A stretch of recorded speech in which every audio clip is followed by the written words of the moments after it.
मला अतिशय आनंद आहे की अण्णासाहेब पाटील आर्थिक विकास महामंडळ हे आपण पुनर्जीवित केले।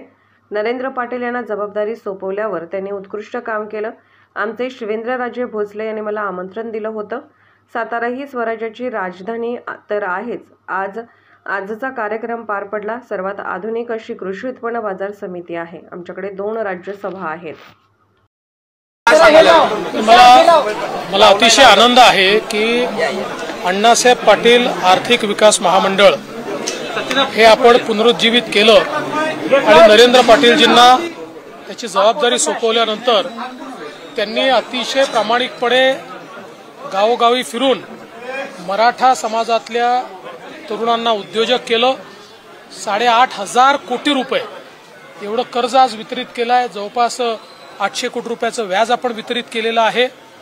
आणि आमचे शिवेंद्रराजे भोसले यांनी मला निमंत्रण दिलं होतं की याचा जो 1 लाख जे आपले उद्योजक झाले त्याचा कार्यक्रम हा तुम्ही सातारला घेतला पाहिजे, कारण सातारा ही स्वराज्याची राजधानी तर आहेच आणि त्यासोबत स्वर्गीय अण्णासाहेब पाटलांची देखील जन्मभूमी आहे।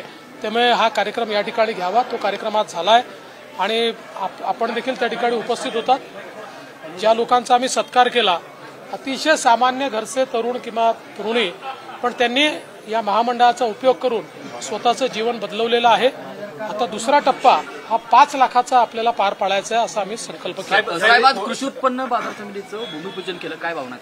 मला अतिशय आनंद आहे। भाऊसाहेब महाराजांच्या नावाने ही कृषी उत्पन्न बाजार समिती त्या ठिकाणी होती आहे आणि त्याचा संपूर्ण आराखडा बघितल्यानंतर मी तर असं म्हणेन की जवळपास महाराष्ट्रातली सर्वात आधुनिक अशा प्रकारची कृषी उत्पन्न बाजार समिती ही इथे साताऱ्यामध्ये या ठिकाणी शिवेंद्रराजेंच्या प्रयत्नातनं होते।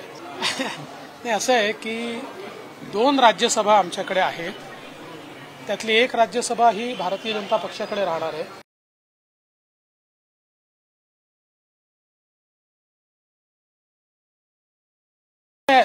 तो निर्णय निश्चितपणे आता आमचं पार्लमेंटरी बोर्ड घेईल।